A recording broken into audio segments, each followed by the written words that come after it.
세로주름처럼 이렇게 보이는 부분이 있어요. 그래서 이쪽 부분에는 전체적으로 시술을 받았습니다. 그래서 후 사진을 보시면은 좀 더 깨끗하고 매끄러운 목이 됐죠. 네, 안녕하세요. 청담동 더CL 클리닉 최민희 대표원장입니다. 방금 보여드린 사진이 제 사진이거든요. 하나는 목주름 시술하기 전 사진, 그리고 하나는 목주름 시술한 후의 사진인데요. 오늘은 이렇게 목주름을 해결하는 방법에 대해서 말씀드리도록 하겠습니다. 원장님, 목주름이 생기면 좀 왜 더 유독 나이대보다 늙어 보이는 건가요?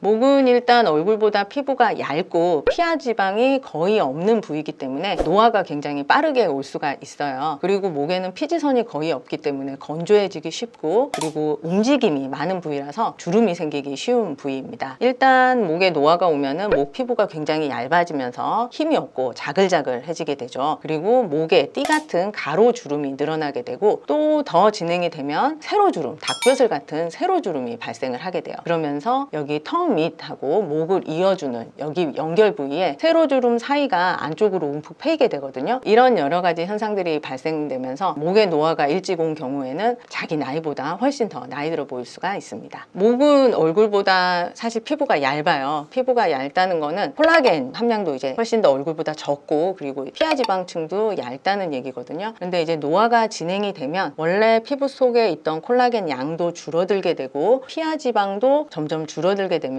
피부가 얇아지는 게 노화의 한 가지 현상인데, 피부가 아무래도 두껍고 얼굴에 살이 좀 있으면은 통통해 보이면서 자글자글한 느낌이 훨씬 덜 하거든요. 그런데 피부가 많이 얇아지는 경우에는 자글자글한 느낌이 훨씬 더 많이 나게 되고, 피부도 접히게 되고, 그러면서 주름도 발생하게 되고, 이렇게 되기 때문에 피부가 얇은 부위는 훨씬 더 노화 현상을 빠르게 느낄 수가 있어요. 얼굴 중에서 가장 대표적인 부위는 눈가라고 볼 수가 있겠고요. 그리고 목 역시 이 눈가와 비슷한 그런 부위이기 때문에 눈하고 목은 사실 노화가 가장 먼저 오는 부위라고 볼 수가 있겠습니다. 목주름 치료는 어떤 부분을 좀 바로잡아주는 게 좋나요? 목주름은 원인이 한 가지가 아니고 다양하기 때문에 여러 가지 복합적인 그런 해결책이 필요한 부위입니다. 일단은 띠 같은 목 가로주름에 대한 시술, 그리고 닭벼슬처럼 보이는 목 세로주름에 대한 시술, 그리고 전체적인 근본적인 목 피부 노화에 대한 시술, 이렇게 다양한 시술이 필요한 부위라고 볼 수가 있겠습니다. 우선 가로 목 주름의 경우에는 손금처럼 이렇게 패여 있는 형태의 주름이기 때문에 이 패인 부위를 촘촘하게 채워주는 필러 시술이 필요한 부위인데요. 가로 목주름에 필러 시술을 하는 경우에는 우리가 일반적으로 얼굴의 다른 부위에 볼륨을 주는 그런 필러와 다르게 조금 더 부드러운 필러를 사용해야지 부작용 없이 시술을 할 수가 있습니다.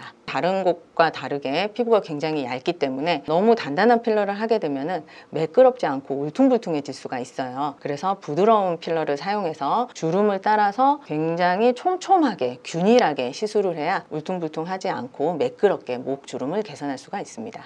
소프트 필러에는 좀 어떤 종류가 있을까요? 목주름 시술을 할 때 이제 중요한 거는 부드러운 필러를 이제 사용하는 건데요. 저는 벨로테로라고 하는 그런 이제 필러를 사용하고 있는데, 이 필러를 사용하는 이유는 시술 후에 울퉁불퉁해지지 않고 유지 기간도 다른 필러보다 좀 더 길게 유지가 되는 것 같아서 이 필러를 사용을 하고 있습니다. 가로 목주름의 경우는 꺼져 있기 때문에 꺼진 부분을 주름 따라서 촘촘하게 채우는 이러한 필러 시술로 개선을 할 수가 있습니다. 세로 목주름은 어떻게 치료를 해야 되나요? 넓은 목 근육의 수축에 의해서 나타나는 세로주름도 사실 고민이 되는데요. 이런 세로주름은 개선하기 위해서 보톡스 시술을 추천드릴 수가 있겠습니다. 하지만 목의 근육은 다른 부위의 근육과는 다르게 굉장히 얇고 넓게 퍼져 있기 때문에 시술할 때 좀 더 주의 깊은 시술을 해야 하는 부위인데요. 너무 많은 양의 보톡스를 사용을 하게 되면 연화곤란 같은 부작용이 나타날 수도 있는 부위고, 그리고 너무 깊게 주사를 하거나 하게 되면 멍이 들 수도 있는 부위이기 때문에 좀 더 세심한 시술이 필요한 부위라고 볼 수가 있죠. 연화곤란은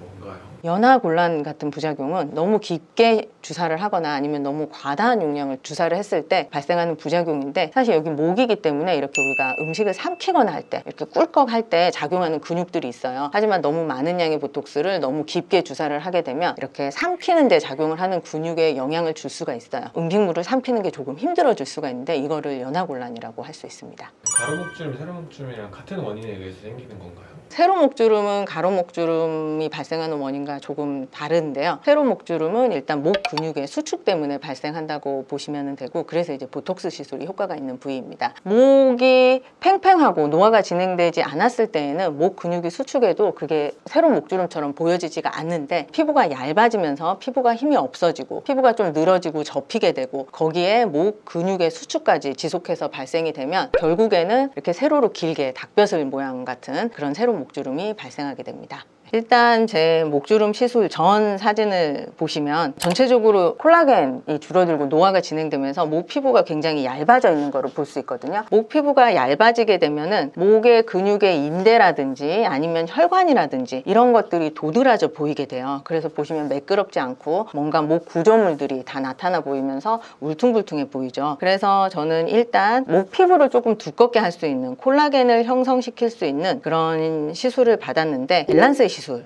받았거든요. 그래서 목 전체적으로 엘란셀을 깔아주는 방식으로 피부 두께를 조금 개선하기 위해서 엘란셀 시술을 받았고, 그리고 사진상에 자세히 보이지는 않지만 저도 띠 같은 가로 목주름이 한 2줄 정도 있었거든요. 그래서 이 가로 목주름에는 아까 말씀드린 벨로테로 소프트 필러 시술을 받았습니다. 그리고 여기 턱에서 목으로 이어지는 쪽을 보면은 세로주름처럼 이렇게 보이는 부분이 있어요. 그래서 이쪽 부분에는 전체적으로 보톡스 시술을 받았습니다. 그래서 후 사진을 보시면은 좀 더 깨끗하고 매끄러운 목이 됐죠. 사실 이제 피부가 많이 얇아져 있어서 굉장히 나이 들어 보이거든요. 그래서 당시에 이제 저는 목 피부를 조금 더 두껍게 보이는 그런 시술을 가장 먼저 받았는데, 그런 시술에는 울세라하고 그다음 주베룩 같은 스킨 부스터 시술이 있어요. 그래서 그걸로 일단 목 피부를 조금 두껍게 해주고, 그 이후에 가로주름을 해결하는 벨로테로 소프트 시술, 그리고 세로주름, 턱 밑에서 목으로 이어지는 부위에 이렇게 닭벼슬처럼 세로주름이 약간 있거든요. 그래서 이 부분을 해결하기 위해서 보톡스 시술도 조금 받았습니다. 제가 시술 받은 것처럼 가로 목주름이나 세로 목주름 말고도 근본적으로 목 피부 두께를 조금 두껍게 해주는 근본적인 노화에 대한 시술이 필요한데요. 이런 시술이 목 피부의 콜라겐 생성을 유도하는 시술입니다. 이런 시술에는 울세라나 써마지 같은 장비 시술, 아니면은 엘란세나 주베룩 같은 스킨 부스터 주사 시술을 추천드릴 수가 있어요.